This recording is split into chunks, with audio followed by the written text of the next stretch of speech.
now, this week yet, this very evening, this very moment, we're talking House of the Dragon. Mm, No question on the episode here. It's the second one. It just came out on Sunday. One mhm, episode a week, appointment viewing airs at 8 o'clock or whatever it is, mhm, and here it is. So last week we know that it was a big premiere, the biggest mhm, premiere for HBO to date. mhm. Um, I just read before the show that episode 2 inched up another 2% in viewership. Wow, okay. So, it Holding didn't strong so far. yeah, so the first episode didn't, um, oh my set the world on fire where there's a whole bunch more people, but it's obviously impressed enough that people stuck around and Yeah. got a couple more. So that's good track. We might as well start this off. I will pour myself another shot and have one for you because you said earlier or pre-show that you might Yes. need shots to get through some moment in the show. Yes. So while I take this, why don't you explain to us what that moment was? And it's probably a pretty pivotal moment in this episode. It is. It is a pivotal moment. It comes deep into the episode. Um, so I'll set it up just a little teeny bit. This episode is really focused around a couple of different things, and one of them being that surprise, we have a time jump. It's 6 months into the future after the last episode, and everybody in the kingdom is expecting King Viserys to get remarried. And we've got a couple of Yeah. different people like jockeying for position, and Viserys and his daughter Rhaenyra are trying to come to terms with the fact that, her mother has died, but he needs to take a new wife, and that's what's expected of him. And he's just like, they have several very beautiful conversations about, I could never replace your mother. I loved her so much. They bond over their grief, they bond over how much they loved her. And it's it's all feeling like really positive. She supports him, and then he gathers the small council to make his announcement of, you know this episode has been leading up to, I've gotten several different offers, one very important one from my, fellow Valyrian household, and Yeah. kind of right hand man over here. Everybody says like this is the match to go with, even though this girl is like 9, maybe. And it's so good. I think they mentioned age. I don't remember what it was, but I it was think like 11 or something like that. It was it's young because yeah. she talks about the fact, when they have their like meeting, she's like, "Oh, mom said I wouldn't have to bed you until I was 14." And I'm just like, Mhm. "Oh, oh, this is so awful." But everybody who encourages Viserys makes amazingly points. Like, I don't know, side shout out to the random guy on the council that Viserys talks to. Yeah. I have no idea what his name is, but he's got like the short, like kind of, I guess, mid length curly hair. And he's like making all these amazing points about marrying this like 9-year-old girl, even though it's so gross. It's like, oh, this makes terrible, horrible theoretical sense. You Yep. smart, straight shooter. And then we have all of this happening, and it culminates in the moment that Viserys gathers the small council. He's about to announce his choice. Rhaenyra's nodding. She supports him. She's smiling. Everybody's feeling it. And he looks around the room, and I wrote down my reaction, which was, don't say it. Don't say it. Don't say it. You fucking fool. You absolute GD moron. He ignores all of this amazing advice and decides to slap Rhaenyra in the face as well by choosing her best friend, Alicent, his hand the hand of king, Otto Hmm. Hightower's daughter. And It everybody worked. was, I was so pissed. Like, he looked around, and I was just like, "He's gonna say it. He's He's gonna gonna say say it. it. Yeah. What a idiot." Like, I just knew it, and I was like, "Don't do it. It's the stupid move." Like, Yeah. this whole episode, you've been building up your relationship with your daughter, and you're about to just cut it down in one fell swoop. Mhm. You're about to piss off a key ally, and for what? Yeah. For what? You're already marrying for, Duty. uh yeah, right, for So just responsibility, and so just just marry for duty. yeah. Mhm. Just do it. Like, you don't need this chick. Like, Mhm. I mean, I know they have a couple of, like, good conversations and whatever in this episode because I Yeah. think they're trying to, like, build the fact that, like, there's something there between the king and Alicent. But for me, it just, like, the payoff just doesn't seem worth it. Um, and I also just think, like, it now colors my every viewing of Alicent and Rhaenyra's interactions where I'm just like, Allison's not telling you that she's betting your father and trying to like weasel in there. And it Okay. just feels gross and betrayal and ick. And I hate it. So, okay, let's talk about this for a moment because Yes. we got in the end. In the post credits. Yep. Yes. I wanna disregard everything actors ever say. Like, I I just, know. like, but at the same time, it's like, the actor is supposed to understand their character and their motivations so they can Mhm. play them properly. Because totally in this episode, for sure, to me, it reads as she 100% knows what she's doing. Mhm. I mean, we even get called out that she's, like, picking at her nails and, like, kinda making it bleed, Yep. almost as, like, she doesn't it's almost like she really Like doesn't wanna guilty. be doing this. She's putting Yeah. this face on so well, and this is her kind of tell or her tick here. And Yes. Yep. so, I don't know, because she's very convincing and seems Yep. very to be having good, genuine conversation and stuff, but then she does these lines like, "I know that she would enjoy your company just as I have." Come on, you're old Right. enough. Your father is telling you to go with a certain dress, your mother's What do dress. you know? Right. So when she says, the actress says post credits that she is like, Genuine. yeah, genuine and just, she's BS. understands her father's loss and what that was like for him when she lost her mother. And so she's, it It reads BS to me. yeah. It reads naive and BS, and, like, maybe that's what you wanna believe about your character, but, like, it's just it doesn't seem realistic. Mhm. Mhm.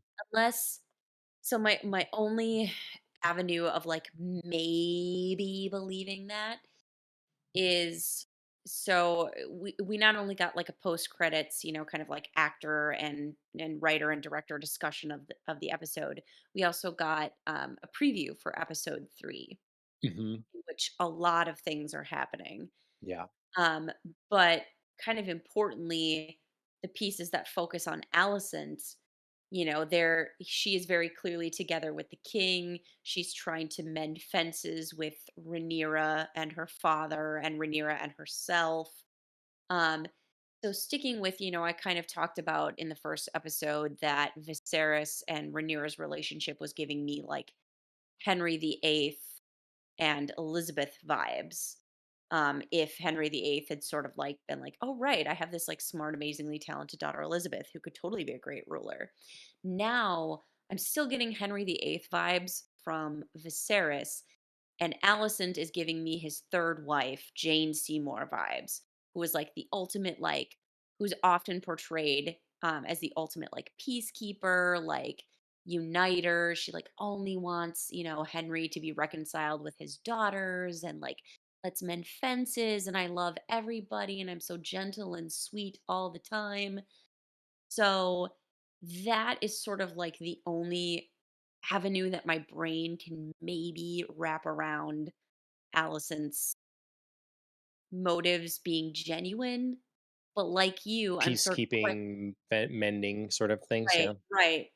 But I'm still sort of questioning that because of what you said, like the finger picking that she's got, like the nervous tick. It does seem almost a manifestation of like maybe her guilty conscience at what she's Yeah. doing, because she has to know on some level, even if, she only wants good things for Rhaenyra and Viserys, she has to know that Rhaenyra would feel betrayed by this.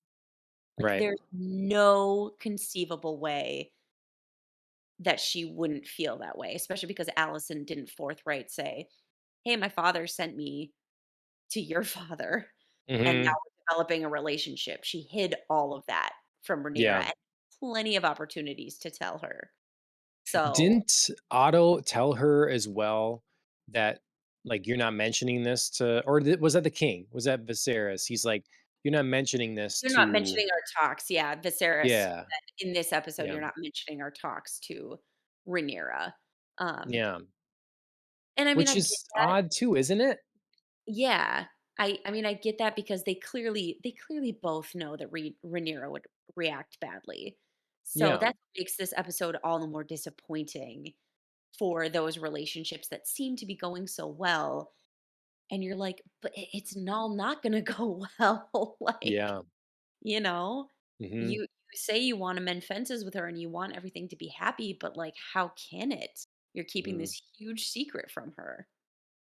yeah. So yeah, so it just that small council scene just like, ugh, my brain, my hands, my, whole body was just like, "Oh, it's gone. These were they were.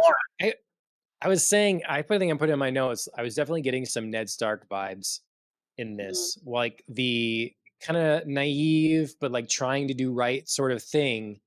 That's really going to ultimately, like, But you in the not ass. being, yeah, it's, we sort of get the lesson often in Martin's work, it seems, that like, if you don't play ball, if you don't play the political game, if you don't respect the powers that be and the structures that are in place, you're going to be in trouble.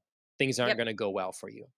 yep. And so, I don't know what that exactly is, if that's like a just a, if that's a pessimism or a like a Well, feeling more true to history sort of element, yeah. or what I think exactly. But I think in terms of like Ned Stark, you at least felt that with him he's doing the right thing.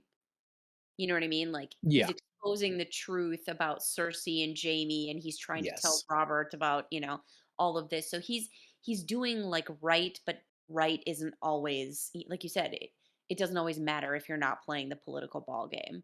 yep, Here, Viserys just seems like an idiot. Like, hmm, there's no, like, this is the right thing to do on any level. Like, Allison doesn't need him to, like, swoop in and save her. There's no wrong that's happening technically. Like, nobody would not marry Alicent because she's been with the king. He doesn't owe it to her. So we're not getting the same sense of like, oh, Viserys, you're like dying upon the sword of righteousness here. It's literally just like, you fool. yep. I, it, there's a lot of reality in Martin's works now that I think is, um, sets it apart from other fantasy things. A lot of grounded elements, but one element that I think is not so realistic, that's rearing its head now, is this idea that children are going to be allowed, princess or not, to sort of run amok or do their own thing. Hmm. So, we have a moment where, so, um let's see, it's his name, Doctor Who, the doctor, Damon, yeah, Damon. Prince Damon is obviously is an issue. The council sees him as a problem. He's kind of taken over um Dragonstone. Hmm. Dragonstone, and then taken an egg. Well, they go. Otto decides he's going to go with some people and have a little convo and get Stupid. an egg back. Stupid. And I'm of there's a lot of wrong here in terms of how this was handled. Firstly, if you meant to like take an egg by force, you better take a dragon because he has one. You Samesies. got to do That was it. that was my thought. Like, I mean, when he, like, gathered his force and he was like, "Oh, let me handle this, my king, like, you can't, Yeah. like, denigrate yourself to, like, respond to this," and then he's like, "Round up 20 of my personal guard," and I was like, "20 people? Yeah. You're going to He's get got a an army dragon egg?" of gold coats or whatever now, Yeah, yeah. 2,000 gold cloaks, I think they said in the last episode, and he's got a dragon, and you got, like, 20 dudes? Mhm, Like, oh, this was, like, spectacularly ill-conceived. mhm. Now, I get if you're gonna go and you say, "I'm here in the hand of the king. Right. I'm letting you know in person that he is very displeased that you have taken a dragon egg and we are asking for it back. We intend no harm to you or anyone here, but is not appropriate nor acceptable for you to have taken a dragon egg. And you know, return the egg to us now, or the king will hear of your insolence." Mhm. That kind of thing. Never, don't draw your sword. Make it clear you didn't come there to fight because you clearly didn't come there to fight. Because you came there to Yeah, fight, you're on the losing end. yeah, So you just deliver the message. He better do it. If he doesn't comply, you get what you want anyways. He's denying the order of the king, and you mhm, give more reason to build mount a campaign against him. So it was handled poorly by Otto for sure. mm, And obviously, Rhaenyra comes in and saves the day with her mhm. bond with her Uncle? uncle. Yeah, Mhm. and it's a kind of a fun moment. I like it. I like seeing the dragon Yeah, come through the clouds. Like it's well done. yeah. But this is a situation in the past. There's no way she get away with this sort of thing. You denied the king and his wishes. You took off with a dragon, flew however many miles. You're you're in trouble. I don't care if you're the princess. So this whole thing where you get to kind of talk back and like be your own self when you're a child yet. I just feel like if we're going to be real, she's getting bent over someone's knees, getting the wooden paddle and like locked up in a chamber for a while because how Yeah, dare you disrespect the king? yeah, so, I mean, if Otto had his way, I bet he would.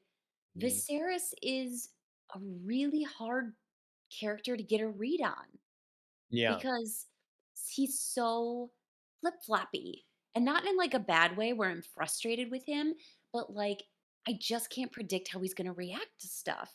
Yeah, So, like, that's true. you know, early on in the episode, like Rhaenyra proposes a plan and he just like harsh, like cuts her down, like fool, shut your mouth. Like, I don't even want to hear what you have to say because it's dumb. And she's like, and then later she tries to bring it up again, and he's just like, no, you don't understand. And then, like, here, he's like, like you got the courage and can't believe you did that, and we're having like a father-daughter teachable bonding moment and things, and I'm like, where was harsh guy? Like, I sort of thought he was going to be there. And I think it's like due to the actor that I'm not frustrated as much by like the turn in his behaviors, because he does it in other scenarios too, like with the small council. Sometimes he like kind of erupts in anger, and then he allows himself to be like pulled back. Yeah. So I never quite know what Viserys I'm going to get. And I Yeah. think it's due to the actor that he's handling it pretty well Mhm. in what could otherwise seem like uneven character development or like flip-flopping. Mhm. Yeah, I'd agree with that. Like it's not frustrating to me. It just is like it's something that, and It's maybe that confusing. works for him. I just think of like Tywin Lannister, the way he didn't let his adult children Oh, yeah. talk back to him. You'd Yeah. shut him down, you know? It's like you're gonna have some respect here kind of thing. And Right. that's a different situation than the king of, you know, King's Right. Landing, Westeros, whatever. And Well, it's so to ride that train, it is and it isn't, because Tywin definitely felt like he was king. Like, Robert yeah, Baratheon was not doing squat. Yes. Well, He was Tywin was pulling the strings for sure. I mean, so he was like the hand of the king, but he was like the king. I You mean, know, but he had was all he? the power, he had the gold, he had, like, stuff going on, like, Robert Baratheon was, like, just tourneying and partying and, hunting, like, he did not give a crap. I don't know So if I read it that way during Robert Baratheon. Like, once it was Joffrey, for sure. oh, Everybody, Tywin, everybody, absolutely, like, iron fisted, like, yeah, he was king in all but name, but I feel like Tywin really felt like he was pulling the strings in a lot of stuff and sort of was, like, the hidden power, and then with Joffrey, it was, like, less hidden and more maybe, overt power. maybe he felt that way. But he being the smart guy he is, you know, they I feel like the Lannisters they weren't where they wanted to be, and they saw Robert Baratheon as the block to where they wanted to be because they weren't in charge. Their banners weren't flown. They weren't ones really calling the shots until he was Only gone. because And then yeah, only because he was, like, unpredictable. yeah, yeah, he was Because, like, I unpredictable, but feel he like managed to keep all the cesspool, the whole like cabal in line a little bit, despite being, you Baratheon? know, yeah, like he's still Yeah, everybody just did their thing. It went like there was a system in place. There a right, power structure was like respected because there weren't these like coup attempts and like right, poisonings and like I don't know. It just felt like things were kind of settled and there was an right. order to things, Well, and I even though think Robert didn't want the job. right, I think that's to me, that's, like, due to a couple of things. One, like Robert Baratheon was like a strong personality when he wanted to be and just Right. like made very clear choices about things. And there wasn't a lot of like people that could sway him. So he would just like make choices like, Robert Aaron was his hand of the king, and then he wanted Ned Stark despite Tywin's best efforts. But Tywin was like managing a lot of like shadow things, like things that Robert, I think, didn't directly care about and was still kind of like amassing his power. And I think the Lannisters were just kind of like positioning themselves to be where they wanted to be so that Tywin could just like step out of the shadows and be like, here it is. Yep. So yeah, so when he was Hand of the King, like he just like iron fisted it. And then coming back to Viserys, I just don't think like that's his personality normally. I think he has like fits of passion and fits of like peak where he's, laying it down.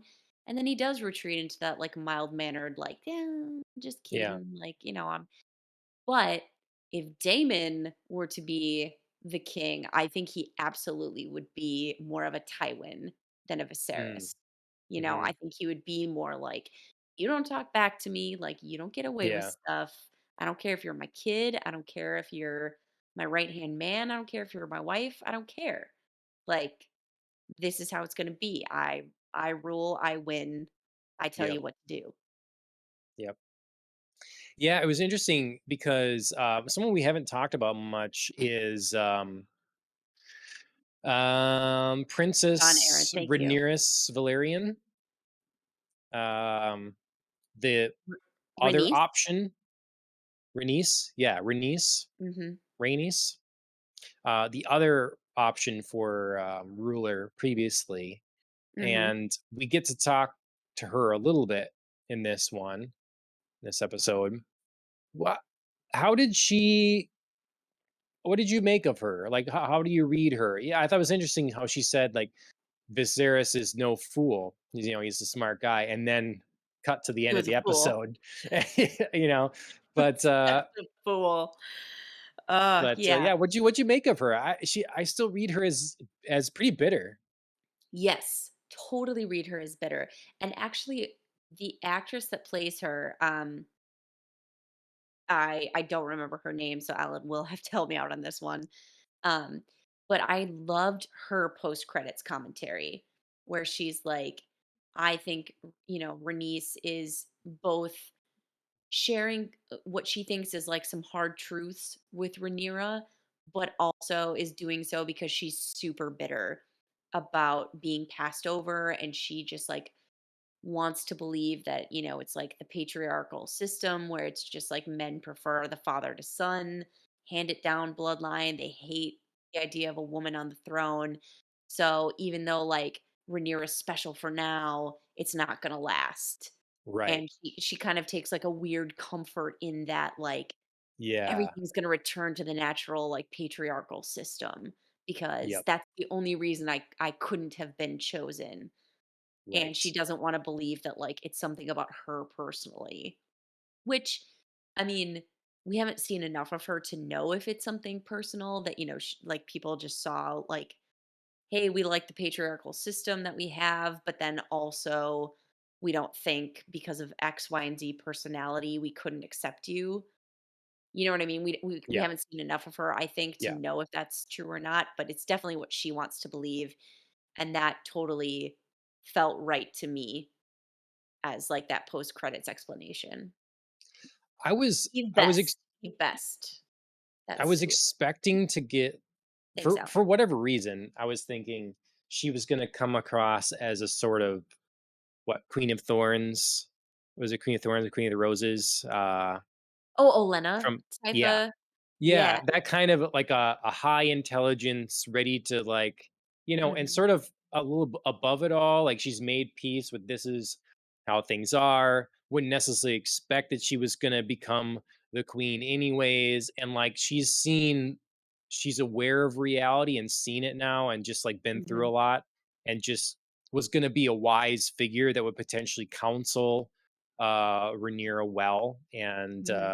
I just yeah, so Definitely no. I just was surprised, but what she was like off of our kind of our first interaction with her.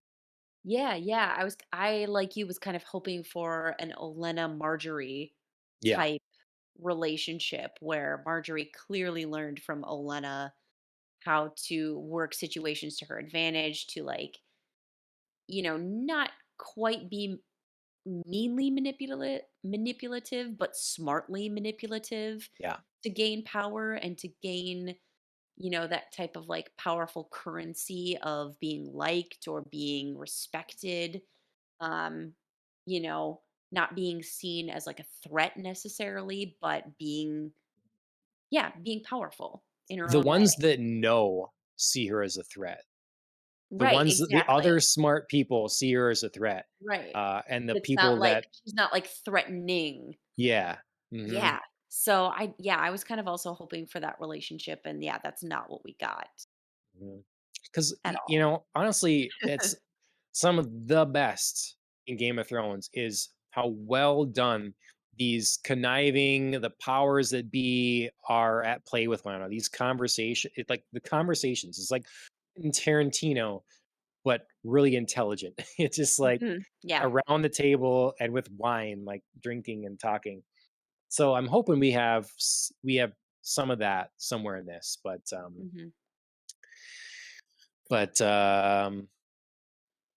what'd you overall? What'd you think of episode 2? I thought it was good. You know, Chris and I were talking about it, and he was like, "Oh, I heard some people mention that it was a slow episode," and we both didn't feel that way because we felt that it was a really great plot and character development episode. Like everything that happened in this episode felt necessary to move plot lines and people forward.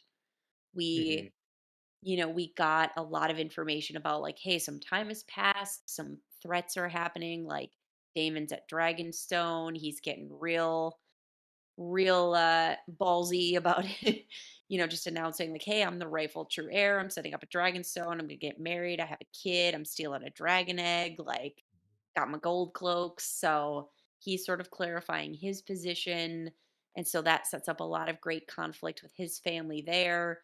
um and then, we've got the whole thing with the shipping lanes that was first mentioned in Yeah. the episode is becoming rapidly more um, perilous for our characters, and definitely needs like immediate attention. We've got like a new threat to address in the crab feeder.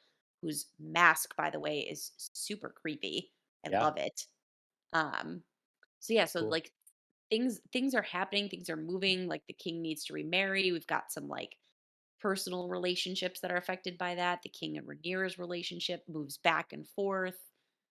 So yeah, I thought this was a really great storytelling episode. It wasn't the most exciting compared to episode 1 where we, got dragons and tournaments and crazy childbirth Yeah. scenes and Yeah. gold cloaks on rampage. Like yeah, there wasn't as much action, but we needed this to tell stories. And that's what this Yeah. episode did.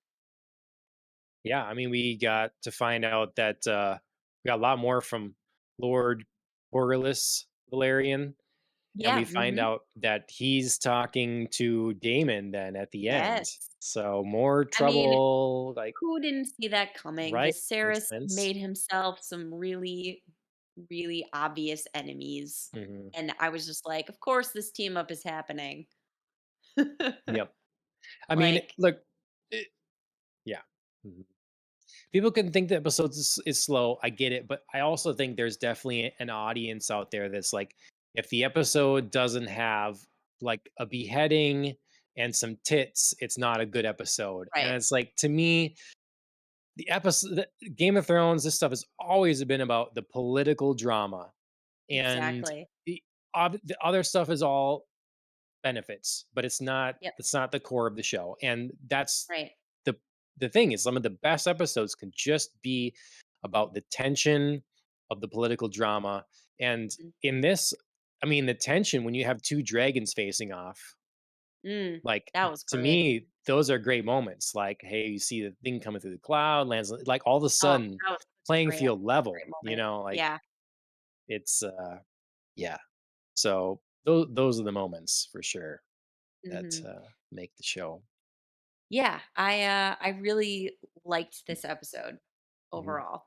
Um, I slowly letting myself hope a little more that this mhm. series is going to be a success, because we got 2 episodes and pretty good. So Yeah, yeah. yeah, and we got some previews for a third episode in which I mean, we seem to have more time passing. So I kind Hmm. of like this so far it's done well in this like jump ahead Yeah, storyline. yeah, we're not So hopefully lingering, they can we're moving. yeah. So hopefully they can continue to do that well and we don't feel like in this episode I didn't feel like I'd missed anything. You Right. know what I mean? For it moving along 6 months into the Yeah. future, I didn't feel that that passage of time was too abrupt or that, I wasn't connecting events or too many things that happened in the between time. I felt like the episode both recapped these 6 months and moved us forward in a really natural way. So I hope Yep. that they can continue to keep doing that well. Yep. Yep. Agreed. I was gonna say one thing. Man, and now While I you're can't looking, I'll remember just say I'm that. happy that the guy from Uncharted is in this. I forget his name, something Graham. He's an English actor. Graham He McTavish, does, yeah. Hmm. he's, Dracula too, isn't he, in Castlevania? Oh yeah. Yep. Hmm. Yeah, Yeah. he's in the Uncharted games, and yeah, Mhm. he's a fun nice guy. So it's fun. Yes. Good to see him. Um, not Um, finding your other thing you wanted to bring up. no, I just Another the rotting finger, another yes! wound Yes! to the king. That's it. That's what yeah, that's actually yes, thank you. I was trying to, like, think of what I hadn't mentioned yet, and I was, like, coming up with, like, oh, Sir Kristen Cole joined the Kingsguard and, like, traded jabs with Damon, and that was kind of fun. Obviously, also traded some looks with Rhaenyra, so maybe there's a little something something going on there. But yeah, no, it was totally Viserys's, like, rotting finger and the, like, maggot cure that Yeah. the maester Hmm. suggests. So, clearly whatever malady is affecting Viserys, it's progressing. Um, Well, this was another cut from the Iron Throne. Right, because it was the cut from on his Yeah, pinky finger that we right. saw in the yeah. So, I mean, first we got the one on the back, and then we got the one on the finger, and so clearly whatever the Iron Throne's doing to him, it's moving forward, Yeah, like, yeah, whatever it is, and I don't know. I mean, I guess it took 6 months between the cut on the finger that we saw and the, rotting flesh, but it's kind of giving us the idea that, like, should he continue to be cut, like, this is gonna start progressing. yeah, You yeah. know, this It's does feel like a time bomb in a sense. I mean, they can't just, like, have it not mean anything. Yep. Yeah, I'm happy I don't know the story because to me it's like, what's going to happen here in general with the history of it. I feel like he's gonna produce a male heir, but maybe he's not long for this world. So then he dies, and then the child is too young, so we end up with like a queen regent, and you know, I don't know. No, It's no, no, I'm only laughing because this is, like, literally Henry VIII. sure, yeah, So, I mean, if he does, it would totally be like Henry VIII, and his son Edward, I believe, by Jane Seymour is like the long-awaited male heir that he produces, and like Henry dies.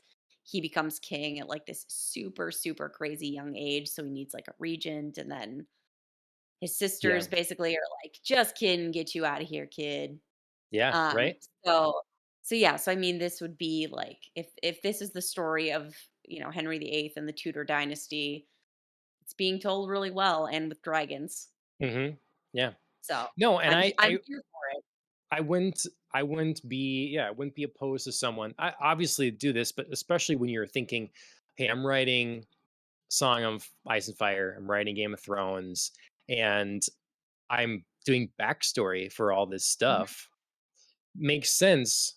Let's pull from history. Let's do some mhm. what have been some interesting, fascinating, dramatic things in the past. Let's take this. And would Yep, make perfect sense. So absolutely. yeah.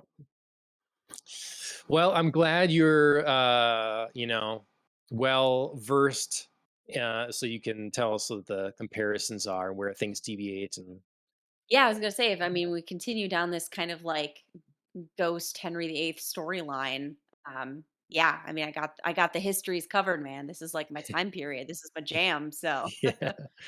Yeah, perfect.